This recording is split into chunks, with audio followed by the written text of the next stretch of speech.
Hi there, and welcome back to another week in This the Year the Werewolf. On the post yesterday that I put here on YouTube to explain the video was coming a little late, I called this the weekly werewolf update. And it has a certain ring to it, you have to admit. Sorry we're a little bit late. Things happened, things got in the way, but we're here now because I've got stuff to talk about and I can't wait. Now, we've got good news because I liked the book this week. Just little disclaimer before we get into it. If I'm not raving about the book, it has nothing to do with the book itself. The book is very well written. It's a great story. I never once had to kind of talk myself into picking it up. I was always very interested in what was coming next. I really enjoyed this book. It's just kind of it's a crime thriller / horror monster book. And I'm not a huge fan of the crime thriller cop drama books. Those aren't my favorite. So if I had a problem with this book, and quite honestly I didn't, but if I did, it's because of that. So the book that I want to talk about this week is Wolf's Trap by W.D. Gagliani. And good news, this is part of a series. It's called the Nick Lupo series, and this is book 1.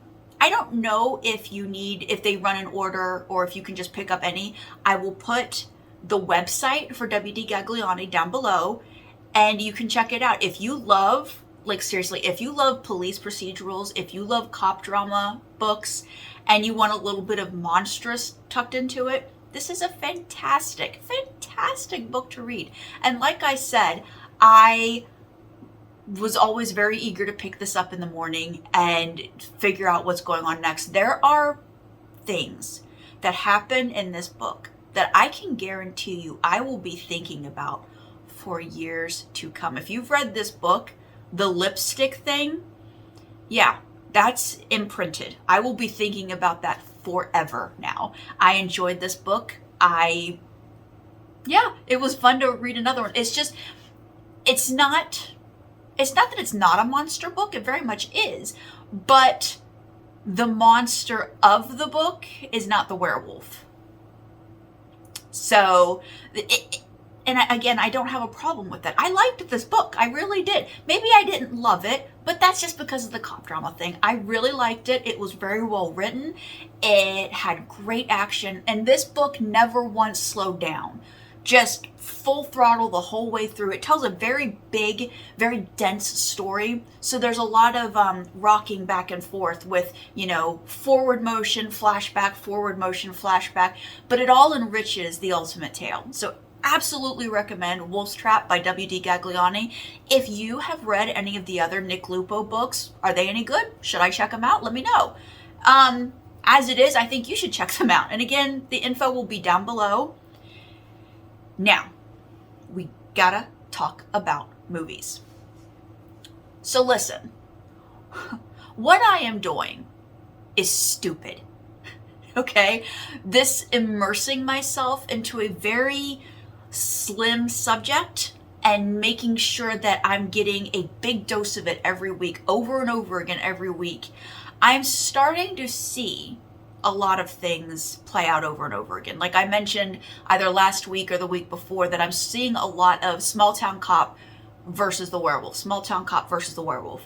And again, I'm still not mad about it. I like it. It's kind of classic, so it doesn't play off as overdone, at least not yet. It may. Give it time. We're still only in April. Something else I'm seeing a lot of, and this one is bugging me a little bit, because it doesn't just happen in werewolf books and movies. It happens in lots of thrillers, action, anything where we need a hero. So I'm seeing a lot of things taking place in small towns. And the way that it's written, the way it's portrayed, easily half of the population of these small towns are made up of horrible men. The kind of low down, white trash, out of work loser guys that all they want to do is, this isn't a big channel, but YouTube gets kind of uptight about using the certain words. So I'm going to use the word grape. You figure that out. A lot of grapey men, a lot of violent men. They're just kind of, they like to murder and manhandle women a little too hardly.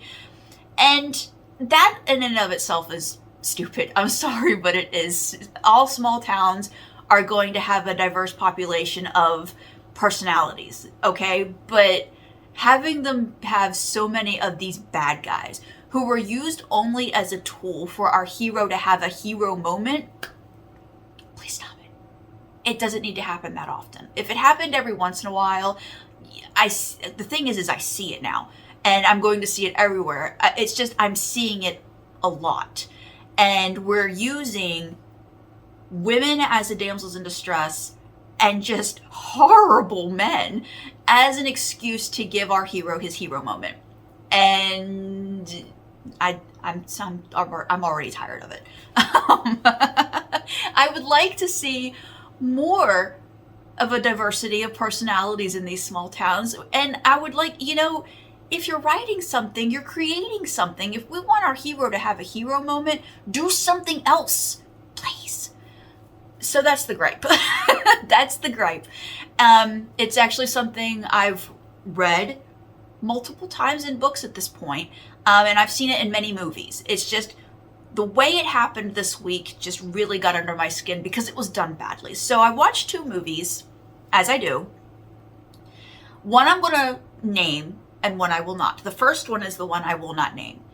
And it's a shame, okay? It was a shame. The movie was made in 2009. It had a recognizable cast of actual actors. And they put money into effects. The gore and the dead bodies and the blood, it all looked great. The creature itself, okay, I laughed at it, but it wasn't as bad as some. I laughed at it because of the way they were filming it. This movie, it wasn't, the thing is it wasn't even an almost good. It was just all bad. The first thing that was wrong with it, and this just might be me, again, all of this is subjective, but this just might be me. It was over 2 hours long. Now listen, in the horror genre, there are some exceptions to this rule of mine, this very arbitrary rule, the rule of summer. Look who's following it, nobody. But there are very few exceptions where you should be making a horror movie, especially a monster movie, that is longer than 90 minutes. Honestly, for me, I would prefer we go back to like the drive-in double feature lengths where they're 60 minutes, maybe 75, and that's it. Like short, sweet, filthy and over with. That's what I want. This movie was so long and there was so much dead space in it. I completely lost interest. By the time it was an hour into it, I'm not going to lie, I quit it. I couldn't take it anymore. There were a huge amount of characters, and half of them weren't serving the story at all. They just wanted to get some of these famous actors and give them a role.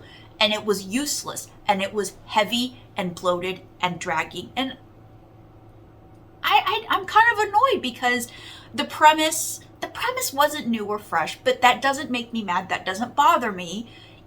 It could have been interesting. It could have been good. We had real actors, again, recognizable names, and we had fun effects. Like, they had a great effects team. The story was not good. The bad guy had a theme song, for crying out loud. And I don't know why that irks me so bad, but it does. He had a theme song. It was very WrestleMania. And I'm not here for it. Okay. So I quit the first movie. It was too damn long. I'm sorry. The second movie, I decided to go in a different direction. I decided to go backwards in time a little bit. You know I love my movies to be a little older. So I picked a genre of movie that I know can be iffy with some people. I can't help myself. I cannot help liking old 1970s Italian horror. I know it's exploitative. It's sleazy. But on occasion, these old Italian horror movies relay a message in their stories. They get kind of almost accidentally deep and interesting. This movie, so it has two titles because this happens sometimes with movies that have to go through translations. So on Tubi, it's called Werewolf Woman. If you want to look it up online, you can either find it under Werewolf Woman or Legend of the Wolf Woman. Can I? Okay. It's made in 1976. The problem with, I'm making weird faces, I'm sorry. I'm trying to think. I'm trying to make sure I come across clearly here, because the thing about this movie is it was almost really good. The problem we run into with this movie is the dialogue. And I'm wondering how it went in Italian, because in English, we have a lot of dialogue from medical people, psychologists, and general practitioners. And they're not talking in a way that a layperson will be able to understand. There's one scene where they're talking about tests, medical tests to give this woman. And they list at least 8, and it goes on and on and on. It's very drawn out. And the problem with that is this language that I can't understand, this language that I can't latch onto, is I start to kind of float away. I start to daydream a little bit. I'm not in the story anymore, which is a shame, because the lead actress in this movie is actually kind of amazing. The performance she gives is so over the top, but not in a funny way, like in a kind of way, like, wow, you went there. So her story is she suffered a grape and she's traumatized. And there's kind of an almost interesting study of people who are reacting to that kind of trauma, how they react to living in this trauma, but still experiencing sexual arousal, sexual feelings, and how that manifests. It's actually almost good. It's not, but it is almost. The thing is you might want to watch this movie and see for yourself. That's the thing, because I was left kind of scratching my head at the end, because it was like, was that good? Or because the storytelling part, the exposition was awful. But then we would get into the action. We would get into the parts that didn't need dialogue, where it just relied on the actors emoting, and it was good. I don't know what to tell you. I don't know what I feel about this one. I do think if you're at all curious, check it out. Really look into it, because this lead actress, she was just kind of amazing. She was kind of really amazing in this. It's a difficult role. She has to go between several different stages of almost catatonic, drugged up. Oh, look, I'm actually okay, Dad. I'm fine. And then in this full, almost manic phase. So I don't know. I don't, did I like it or not? I could talk about it. Like, I could sit and hold an hour-long conversation about this movie. It interested me. That's for damn sure. I just, I don't think I liked it.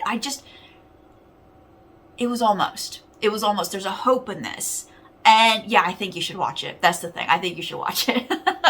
So before I go, because that's it for this week, I do want to talk really fast about the book situation. We're running a little low on books. If you have recommendations, let me have them.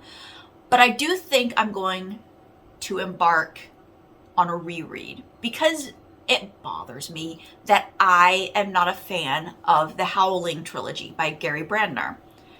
And I still have them on my Kindle. I think I'm going to give them a reread, and we'll talk about it on here, because I don't feel good about it. I really, really, really disliked these books when I read them originally. But that was years ago at this point, before I was a published author. And I'm thinking maybe we give it another try. And if I don't like them, we'll talk about them. I know I don't like to talk about the things that I don't like because I don't want to hurt anybody. And I that won't be the point of talking bad about them if I don't like them this time, because Gary Brenner, he does not need me. He's going to be fine if I don't like these books. I just want to talk about them because they are important to the werewolf as a monster. They are important. So we're going to do a reread. Not this week. Maybe not for a bit yet, but it will happen this year. There will be a reread. So buckle up. If you want to do a reread with me, if you want to do it with me, let me know and I'll tell you when I start. Anyway, that's it. I hope you had a good week this week. I hope the world is treating you well. I hope you are in a place that is enjoying spring in full bloom and you're not dying of allergy problems like my youngest son is. It's getting bad, but yeah, that'll be it this week. I'll see you again next week. Hopefully, I'm pretty confident about this week's book. Hopefully, we'll find some good movies to talk about. A friend on Facebook linked me to a list that will hopefully bear some fruit. So we'll see. So bye.